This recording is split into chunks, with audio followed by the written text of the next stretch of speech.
Madam Speaker, I would like to firstly talk about the recent World Bank and IMF meetings that Fiji attended, the spring meetings that was held in Washington, D.C. Madam Speaker, this is the second year that we have attended the spring meetings. And this year in particular, Madam Speaker, the focus was on climate change. These spring meetings also gives us an opportunity to talk to independent organizations such as IMF that do credit assessment of individual countries too. We are given an opportunity to be able to state where we are headed. And indeed, Madam Speaker, the IMF was very positively pleased with the Fijian economy, in particular after Cyclone Winston, where nearly a third of the worth of our GDP was wiped off. The fact of the matter is that we're still tracking on in excess of 2% growth rate, notwithstanding Cyclone Winston. Madam Speaker, we also were able to discuss a number of issues pertaining to financing. Madam Speaker, as I highlighted in the Honourable Member's question earlier on, Honourable Matai's question in respect of the climate finance, we also were able to highlight the points of distinction between climate finance regarding adaptation and also mitigation, which I'd like to delve into later on. The reality, Madam Speaker, is that there is an increasing demand by public authorities, governments, to be able to access finance. And the reality is also dawning upon even organizations such as World Bank, IMF, ADB, that they simply cannot do it alone. We simply cannot do it also alone only with GCF. As we've seen that the GCF accessing of climate finance is actually very bureaucratic. It is also very time consuming. You also need to have an accredited organization, and in fact we've already put in the papers for the Fiji Development Bank to become an accredited organization as far as GCF is concerned. We believe that with the accreditation of FDB under the GCF umbrella will not only bring opportunities for Fijian businesses and of course the government itself and state-owned enterprises, but be able to be the conduit to other Pacific Island countries that do not necessarily have the same economies of scale that we do have. Madam Speaker, the World Bank and IMF is also now saying that, and I quote from the World Bank Group President, Mr. Kim's speech, he said that we believe that all development finance institutions should be working to crowd in private capital through a set of principles that will maximize resources and benefits for the poor. We're not there yet, but this is how we should proceed in order to get there. As we stated, Madam Speaker, that climate finance cannot be separated from development finance. And a partnership approach with development partners is critical to defray the high cost of integrating resilience in small states. Madam Speaker, we also must develop more innovative financial models that make investment in climate adaptation a lot more attractive to the private sector. We may have heard about the green bonds that has been issued, in particular in relation to mitigation. Green bonds, Madam Speaker, if you actually look behind the facade, the price points are not much different from the normal bonds. It's given a nice flavor, it's called green bonds, but the actual pricing mechanism is the same. So the cost of those bonds is in fact the same as any other normal bond. But of course, it makes for good flavor to say green bonds. So the idea is, how do we move that ahead to make green bonds or give green bonds a premier position in respect of countries that not only want to access it for mitigation purposes, but for us, and in particular for many developing parts of the world, for adaptation purposes.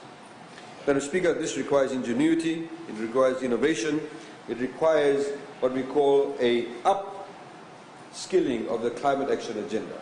As the Honourable Prime Minister, who will be leading our presidency for COP23, this is one of the key themes of the Fijian presidency. The theme is to be able to look at adaptation finance, to be able to bring in more private sector participation, in particular private sector interest in financing adaptation, and also, Madam Speaker, to be able to ensure that we bring that level of ingenuity and creativity. Last but not least, as highlighted earlier on, to be able to change the very skewed approach to the allocation of climate finance. At the moment, it's very much skewed towards mitigation. Yes, we do need funding for mitigation, and in fact the Fijian government is working on a number of mitigation measures, one of them in particular related to the transportation sector. We are developing that idea at the moment as to how we can meet under the NDCs, or National Determined Contributions, as the Honourable Prime Minister gave the undertaking, that Fiji will reduce its carbon footprint, notwithstanding the fact that we've got negligible carbon footprint compared to the rest of the world, but we will reduce our carbon footprint by 30% by 2030. So, Madam Speaker, the climate change mitigation adaptation arguments we have discussions on that. In fact, Madam Speaker, we highlighted that the Fiji's presidency will not only focus on adaptation finance, which is our theme, but also give that commitment to the crucial task of expediting the progress in the rule book of the Paris Agreement, Madam Speaker. And of course, everybody, as we know, is quite sensitive to the current political discourse regarding climate change, in particular what is happening in other parts of the developed world. Nonetheless, this is not only presents challenges, but also a lot of opportunities. And we are seeing that the gaps are being filled in respect of this void that currently may exist or perceived to be exist by the private sector. We're seeing the private sector crowding into that area. We're seeing a lot of NGOs, a lot of CSOs that are a lot more interested in the climate action agenda. And that is that level, that energy Fijian presidency wants to harness. And that is exactly what the Honourable Prime Minister has said in the number of messaging that he's given out. Of course, this all leads up to the 2018 facilitative dialogue, which will be held, and COP24, which will be held in Poland. Madam Speaker, we of course want to scale up the work on the global climate action agenda and build up the Marrakesh Partnership for Climate Action, given the current uncertainty dynamics, as I said, in the political discourse. Madam Speaker, we of course need to be able to agree that building resilience and building the climate proofing in our economies and the infrastructure is very, very critical. Madam Speaker, again, as I highlighted, the ratio of 80-20, we need to be able to change that ratio. In a number of forums that we attended in Washington, the general discussion was we need to bring it to 50-50.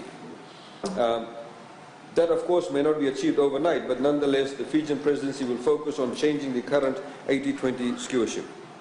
The Green Climate Fund, which was highlighted earlier on, Madam Speaker, was, of course, set up in 2010 by the United Nations Framework Convention on Climate Change, or UNFCCC.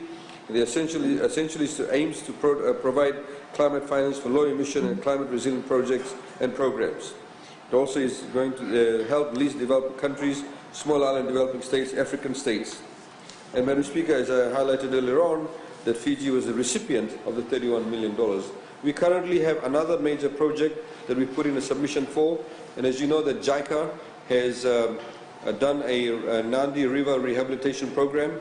As you know, that under one of the previous governments, post-1987, there was some work that was done for the diversion of the Nandi River. Unfortunately, that never took place at the time it was supposed to. Today, the development around Namaka and all those places have just sprung up to such a high level that the diversion program actually cannot be undertaken. It will cost billions of dollars to do that, to relocate people, etc. However, the JICA has come up with a very good solution to it, which includes damming, pooling of water, the building of a couple of new bridges. And it's a program that may cost in excess of about $300 million. And JICA, through the Japanese government, is willing to fund the entire project. However, we want to take a blended finance approach, and we have again approached the GCF to be able to fund this project, or at least partially, again through the ADB. Of course, if FDB was accredited, we could have gone through the Fiji Development Bank. So, Madam Speaker, what will actually happen in the next few months, we will find out whether that project can be funded through the Green Climate Fund. We also, Madam Speaker, attended the Carbon Pricing Leadership Coalition. Fiji was invited to speak there at the Carbon Pricing Leadership Coalition, given the fact that we have the presidency. We, of course, again, in a way, a bit out of place, because carbon pricing actually, Madam Speaker, the Leadership Coalition relates a lot of it to developed countries or countries with very high carbon footprint. Madam Speaker, the reality of climate change is not just simply some amorphous thing that is up in the air and some trendy thing. It's actually a very real issue. It is an issue pertaining to health.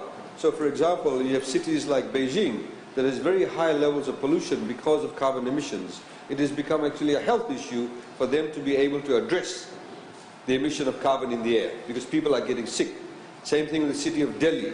There are many other cities that are actually affected by it. So it's actually a practical issue. It's not something fancy that we need to adhere to the Paris Agreement. It's actually a very localized issue that needs to be addressed, and I think that's what we need to take on board. in respect of that, and that of course applies to us too. Madam Speaker, as we told the Carbon Pricing Coalition, that the pricing that they are doing in their respective countries does not actually affect us as much.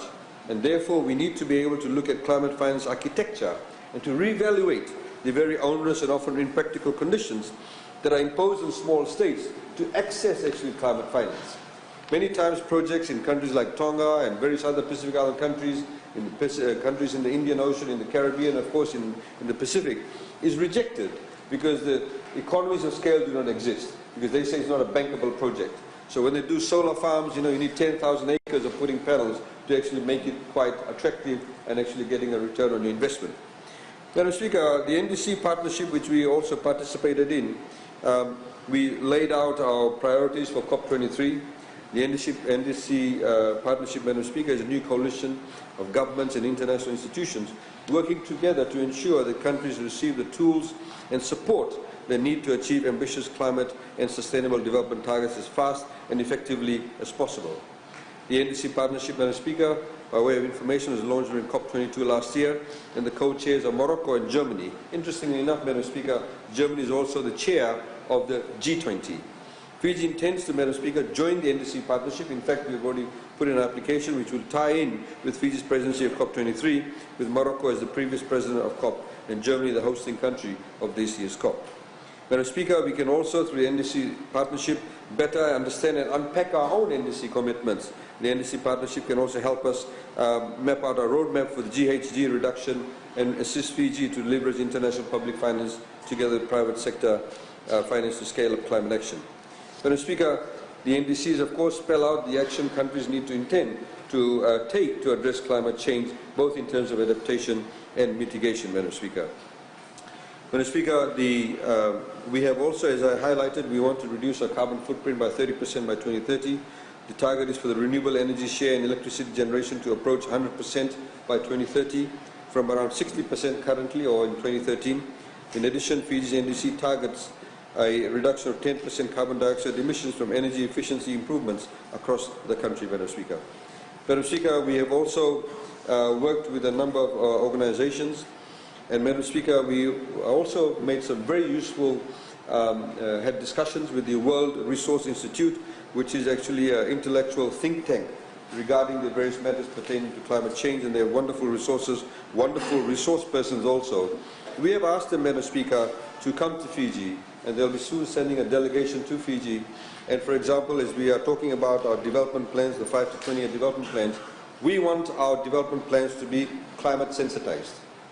It is very, very important for us to be able to put in place development plans that are climate sensitive in respect of development projects, in respect of the impact on population movements, in respect of the impact on population health, and the way that we are going to forge ahead in respect of putting in place a number of development projects, Madam Speaker.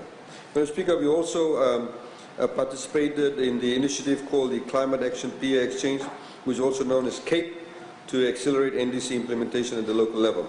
The CAPE is a World Bank and Moroccan COP22 presidency initiative that was launched in November 2016 as a peer exchange platform targeting ministries of finance and planning. Madam Speaker, what was really interesting, Fiji was lauded for actually having the climate change within the Ministry of Economy, because the reality is many of the ministers, for example, environment ministers, lamented the fact that whilst they may be actually going full steam ahead, it's not mainstreamed. So they sit in a simple ministry, it's not mainstreamed through the planning office, it's not actually mainstreamed by giving the right level of financial resources through the country's annual budgetary allocation. And so Fiji is very much lauded for the fact that we are promoting and mainstreaming climate change, Madam Speaker, by putting it in the Ministry of Economy and Department of National Planning. Madam Speaker, we also discussed with them, we have, as you know, a number of adaptation issues pertaining to flooding in Fiji. And we need to take a national concerted effort as to how we can reduce flooding. There are many parts of Fiji that actually, Madam Speaker, gets flooded because purely of silting. And many of the places, the waterways that are actually getting flooded, Madam Speaker, are not necessarily the bigger rivers. We have not seen Rail River rise for a while, and of course the dredging does help. But the fact of the matter is many other smaller streams, creeks that cross highways, actually get flooded really quickly. And if you look at the depth of these waterways, they've significantly reduced.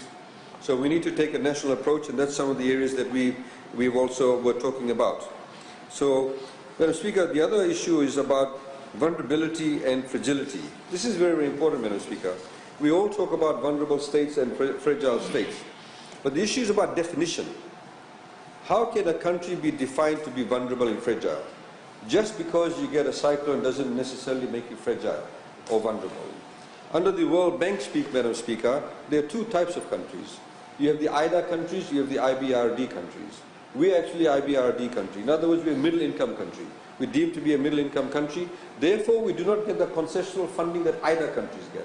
IDA countries are countries that have low income or do not have the ability to actually furnish their debt. So countries like Pakistan, for example, get IDA funds.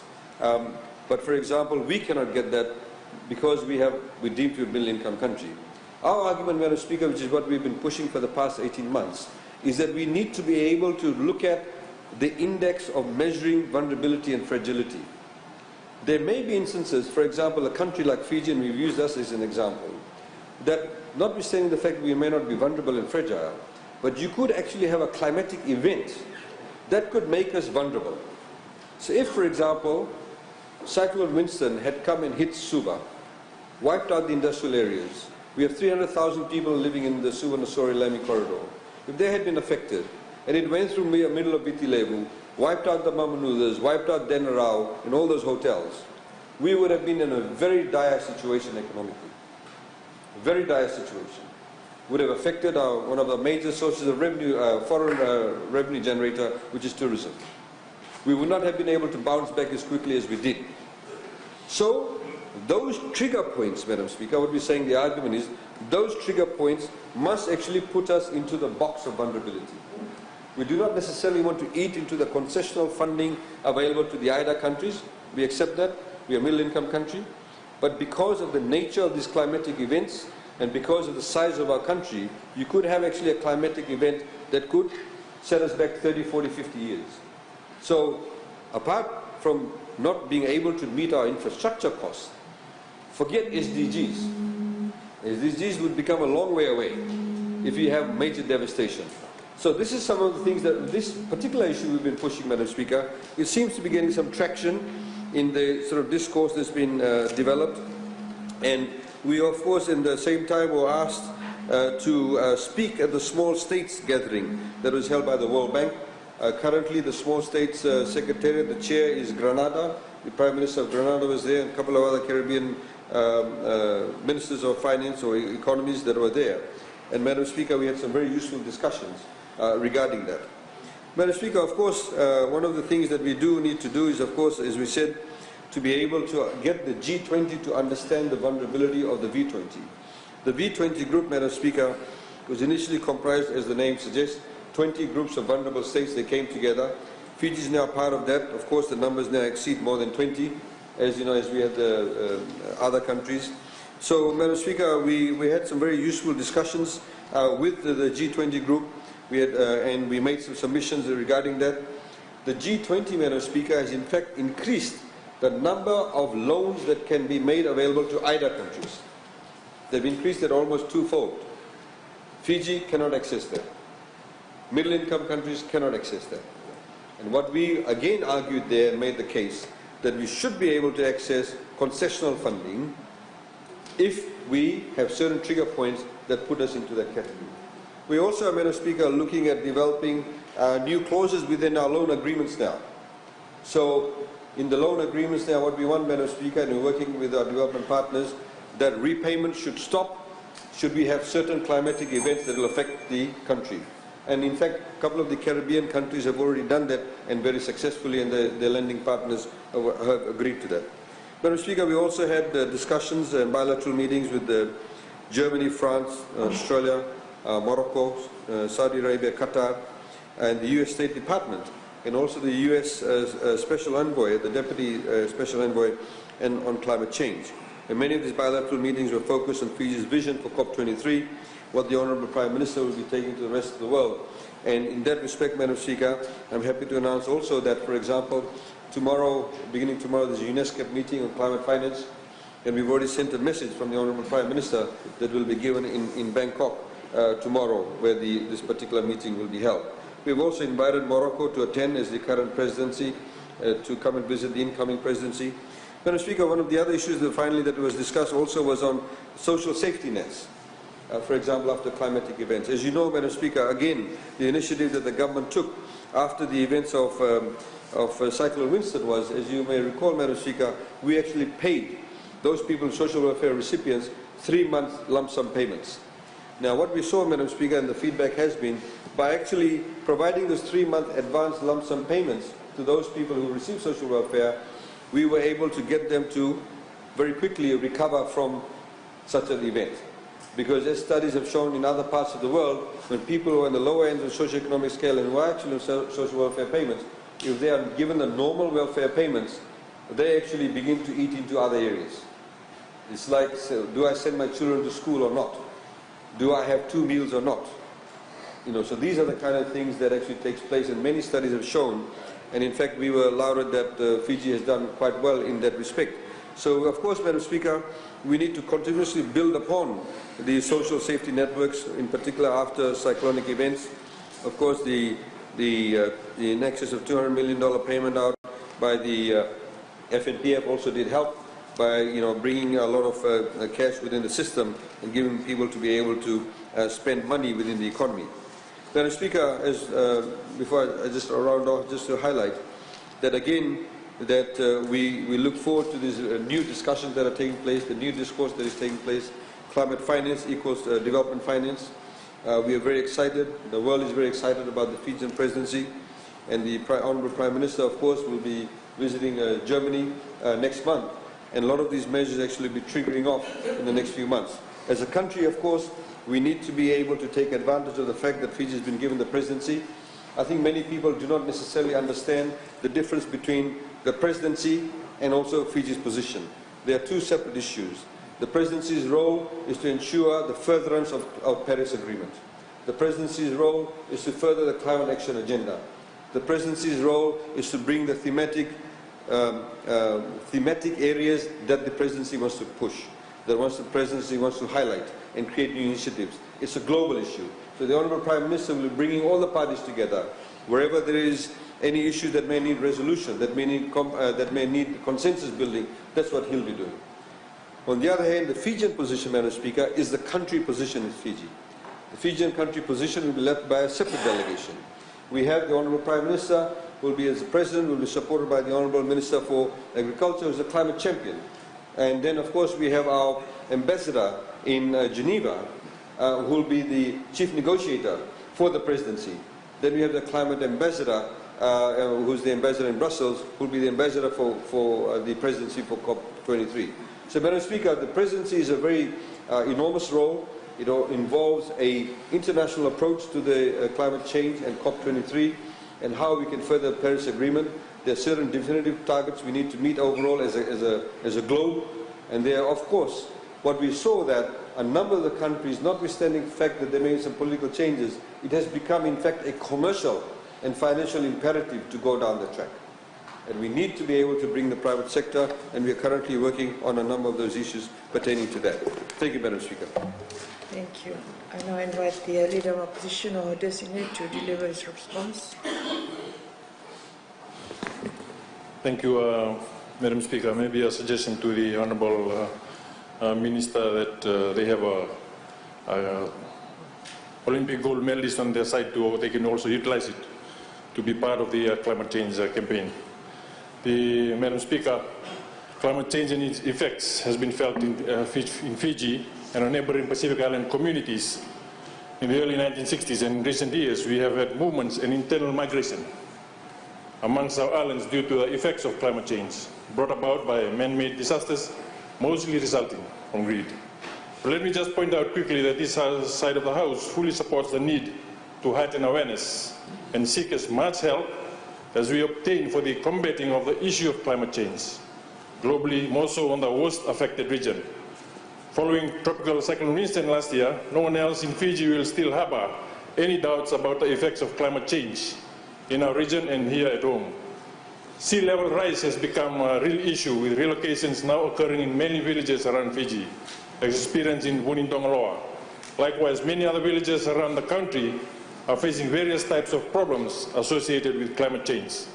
from landslides, soil erosions, the seeping of sea salt or salt water into drinking boreholes, flooding of village greens, requiring relocation to higher grounds, and others.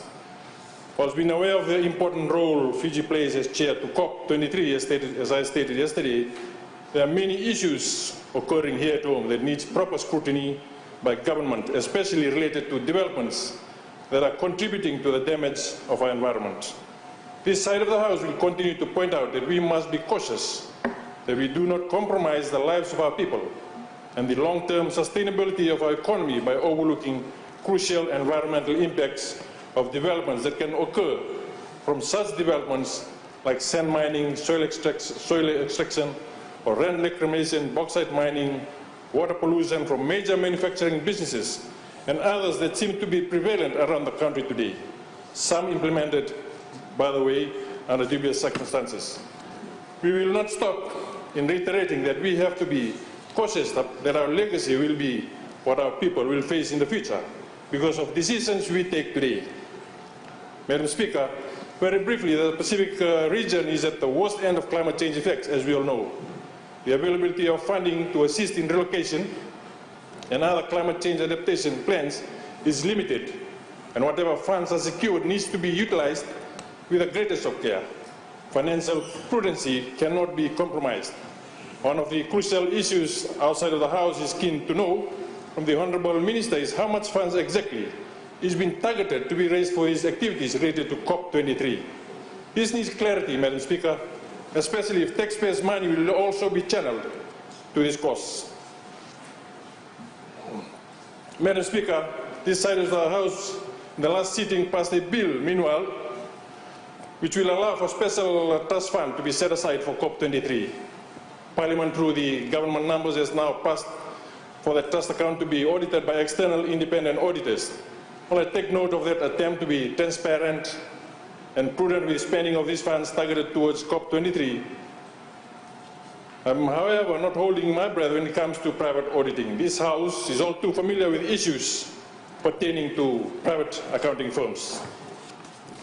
To conclude, Madam Speaker, I note that the Honourable Attorney General in his comments to the media is talking about collaboration and bipartisan approach to combating climate change. We are all for collaboration, and I know my colleagues on this side of the House would be overjoyed if the government side of the House were to actually walk the talk and reach across the aisles rather than just being hypocrites. I hope that government will increase its attention and action towards the combating of the effects of climate change, both here in Fiji and likewise in the region. Thank you, Madam Speaker. And I invite the leader of NPO, his designate, to speak in response. Thank you, Madam Speaker. I thank the Honourable Attorney General for his very comprehensive and detailed statement on his visit to Washington and all the meetings you obviously had there. Just from what was presented to us, Madam Speaker, indicates the enormity of the task before us and the complexity of climate financing and the complexity of accessing climate financing for our countries. On that, Madam Speaker, I want to also point out, and the Attorney General is right, the whole issue of climate change is a multidisciplinary issue. It's a multifaceted, it requires a multifaceted approach. It cuts across different ministries in any country. And I want to, at the outset, say, Madam Speaker, that there seems to be some disjointed approach in the sense that, the Minister for Economy is also responsible for climate change. The Prime Minister's Office in Foreign Affairs is looking at COP23. Then you have Minister for Environment. Then you have Minister of Fisheries. What I would suggest government to do is to set up an interministerial committee, and more importantly, Madam Speaker, as my colleague already said, we perhaps need a bipartisan approach on this, and perhaps a parliamentary committee to especially look at some of these issues, because it is going to be an ongoing issue. It may not be just in this term of Parliament. It could be the situation. So it's a medium to long term that we are looking at. I'm also aware, Madam Speaker, from the media reports that the World Bank and IMF spring meetings, they kind of painted a bleak picture or bleak outlook of global finances due to the various inflection points in geopolitics. And I think that is the landscape that we need to understand. And we've sort of launched our COP23 presidency in that environment. And disheartening as it may seem, Madam Speaker, it is going to be our test of leadership and our resolute hope on the global stage. So it's very, very important. I also looked at the V20, Vulnerable 20 group, ministerial communique, and from that, Madam Speaker, I can see that they're keen on identifying what I call a physical risk management agenda, and is continuing to call for ambition on climate financing. That really is not new. I mean, we were a member of IOCIS, and we used to do the same. But at some point, I think we have to recognize that this same idea and maybe the same tune is not probably going to get us and Pacific Island countries and other smaller countries where we need to go. I also deduce probably three main issues from the spring meetings. One, Madam Speaker, the bleakness of tabling a real global financing for climate change in the narrative. We hear terms such as all about risk, addressing fragility, and I think the Attorney General quite rightly pointed out the inflection point, point where we can put ourselves as a fragile state, as in a situation where we can source that funding. And he also quite rightly pointed out, and this is not a new thing. I mean, the financiers, the global players, are always interested in mitigation rather than adaptation. And so, Madam Speaker, I think the idea that we need to look at our own adaptation measures, because for Fiji, I mean, while mitigation in some areas is important, adaptation for our people is going to be very, very important. And that is where I think we need to drive our agenda, and I also understand what the Attorney General was saying, that the COP presidency is separate from the Fiji position. He's right, and we agree with that. I think Fiji position needs to be carefully thought out, carefully articulated, and I don't think we can contract this out to some foreign consultants such as Baker and McKenzie or Covis. I think we need to develop that local capacity. And that is where, Madam Speaker, I go back, to look at how the interministerial committee can look at that, and perhaps a parliamentary committee, which will be continued in the next parliament as well, because this is not going to be, this issue is a long-term issue, and it needs the effort and the collaboration of everyone, and especially us as legislators in this parliament. Thank you, Madam Speaker. Thank you.